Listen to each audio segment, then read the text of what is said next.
When a tree falls in the forest and no one is around to hear it, does it truly make a sound? That depends. In just about every city, town, country, and forest, that answer would be no.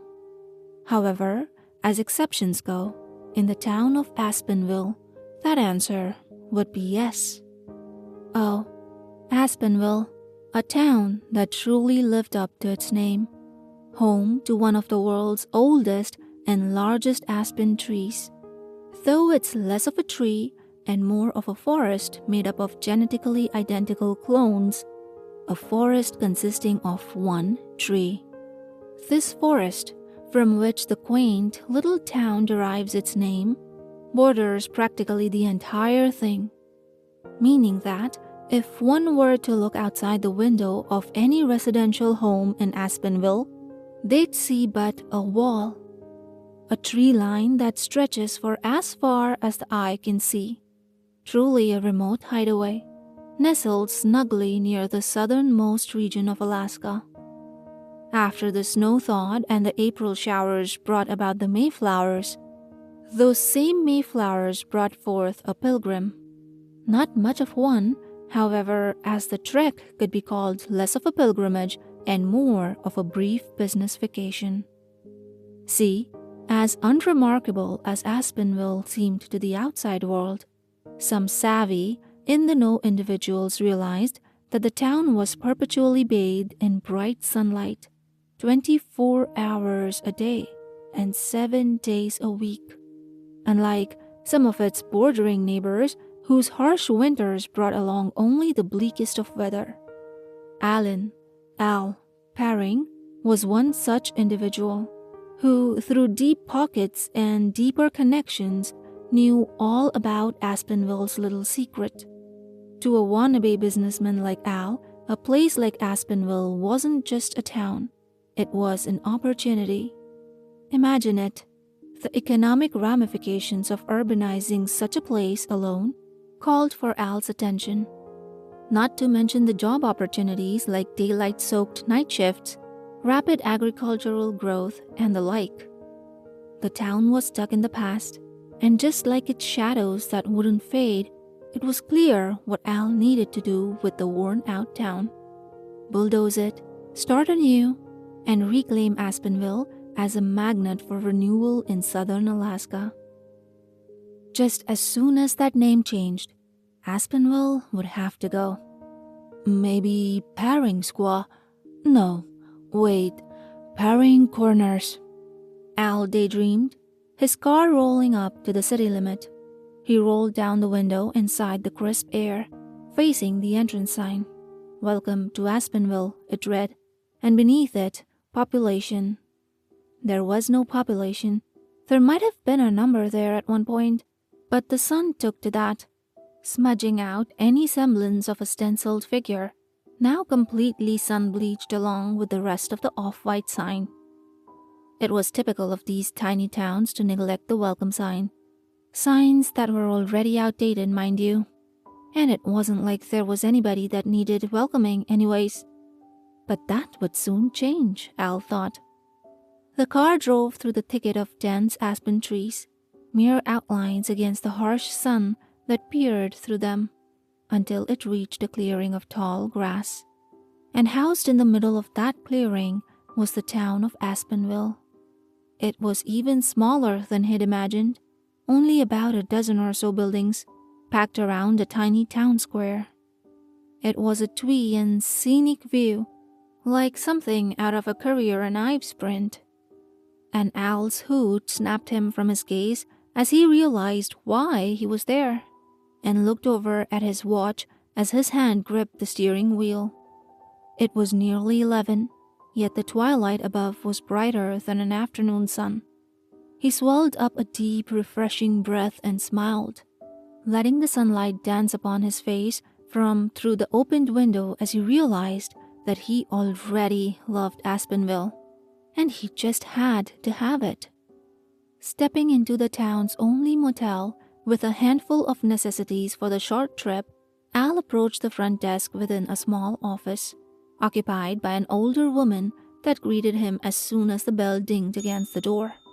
He watched as she watched him, stilly smiling and nodding politely as she did. "Good evening," she said through a wide grin, unmoving in her tall chair. "Welcome to the Sunset Motel." Al chuckled as he laid down his bag. "Not much of a sunset here," he said. "Yes, well," she nodded. "This place is the closest thing to it, should you need to rest your head."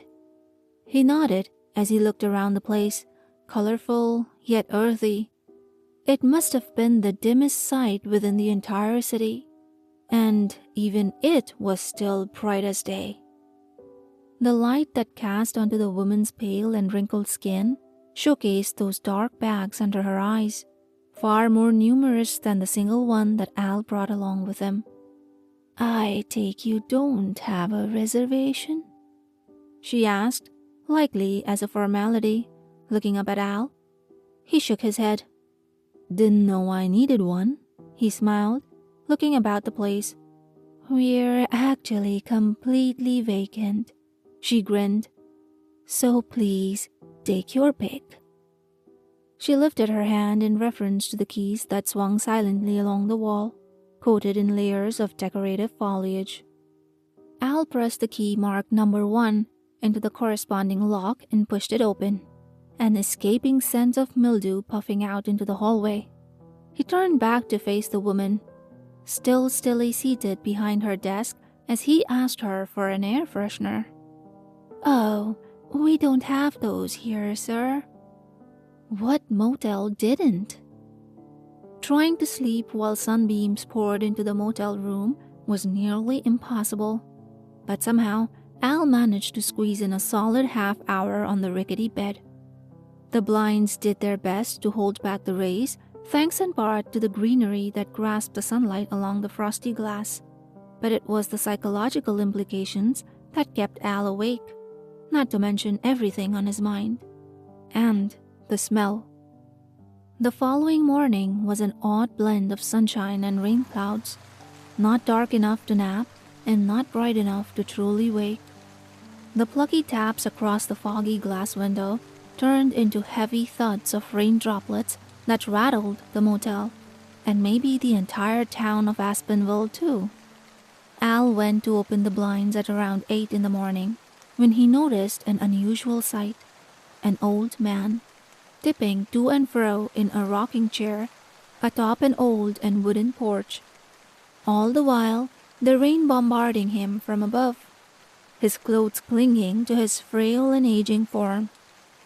Yet, he seemed not to notice or mind, as if he were completely dry and dandy. When the rain let up, Al decided to take a short meander over to the man, carefully maneuvering mud puddles with his pristine shoes as he strolled about the town, feeling eyes watching him from unknown places, yet none were present, aside from the old man's. "Morning," he spat, gesturing at Al as he continued to rock from behind the porch fence. As Al approached, his smile diminished. The man, despite being drenched in the thick rainwater, was burned, parts of his already tanned skin peeling and seared from the sun like a badly cooked marshmallow, fetid pus protruding from the cracks in his wrinkled face. The chair that clacked against the aged wood was also baked, licked clean of its once musky brown color in exchange for a sun-bleached bronze. The strangest part about him, however, was that his current condition didn't seem to dawn on the old man, who acted as though there was nothing wrong.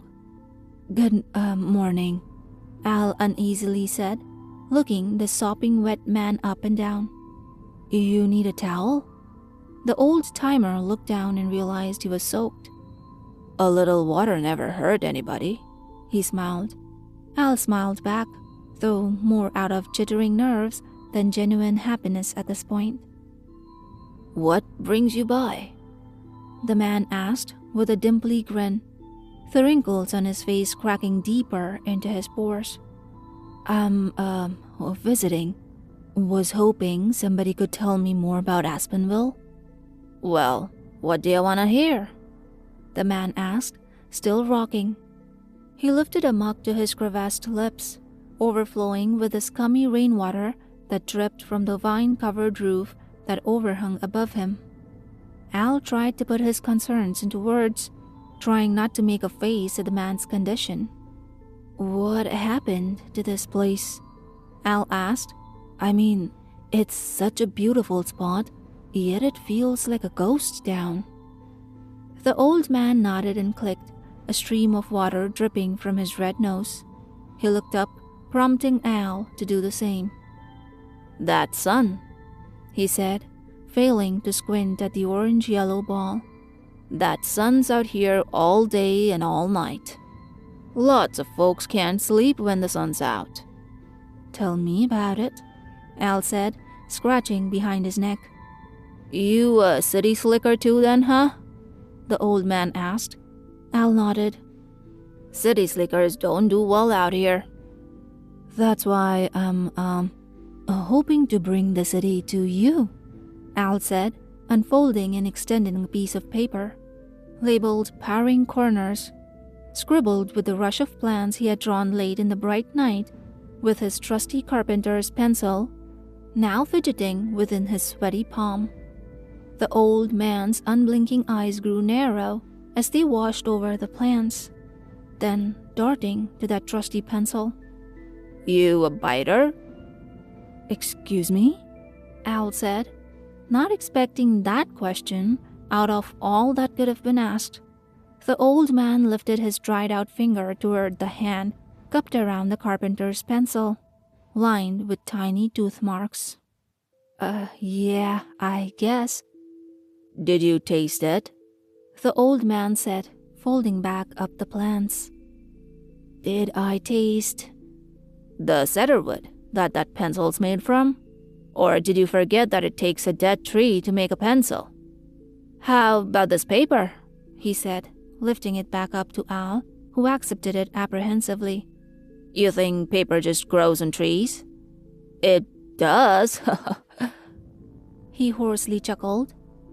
"And they killed the whole damn thing because a couple of similar cedar and ponderosa bit it just for you to scribble that nonsense," he said, as his trembling finger continued to point at the page, his unblinking eyes staring soberly into Al's. "You think you're just gonna walk into our town and act like you own the place just 'cause you got some paper?" He chuckled grimly. "No, and if you try to run this town into the ground, it will come back. This town's been buried before, but it always winds up seeing the light." Al stood, unsure of what to say. He crinkled the paper up and shoved it back within his coat. "I didn't mean to offend you, sir," he said, with a lowered voice. "I just see so many opportunities with this place. Take that sunlight, for instance," Al said, pointing above him. "Can you imagine the productivity of—" "I bet your daddy was just like you, the old-timer interrupted. "Or your daddy's daddy? Am I wrong?" Al shook his head against the sun. "My father," Al admitted.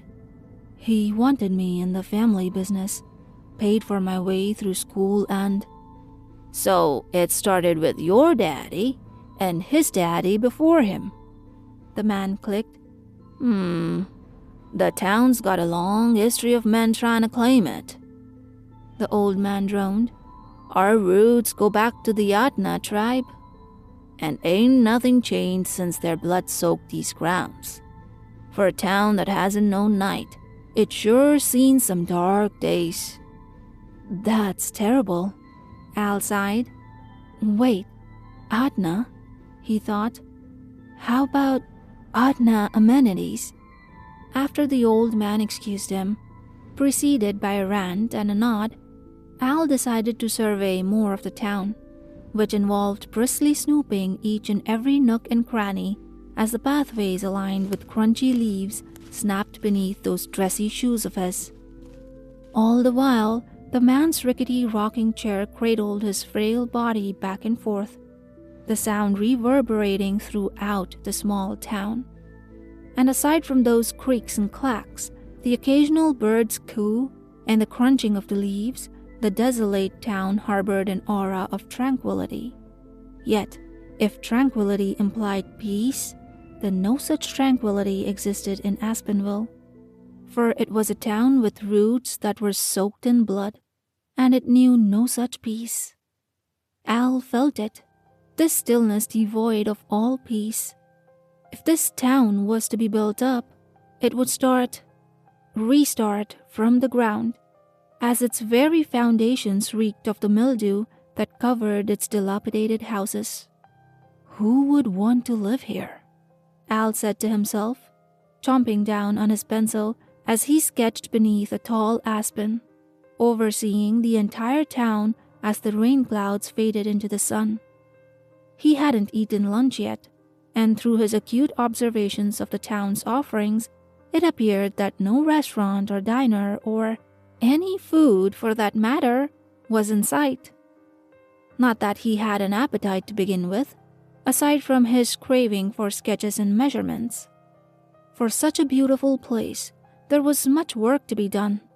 He'd start in the summer, and within 5 years, the remnants of Aspenville would be buried, and no one would miss it, aside from perhaps the old man and whoever else managed to survive in such a place. "What were you doing out there?" The woman, statically sitting on the lush park bench, said to stop him, just as he was turning the corner to head back to the motel.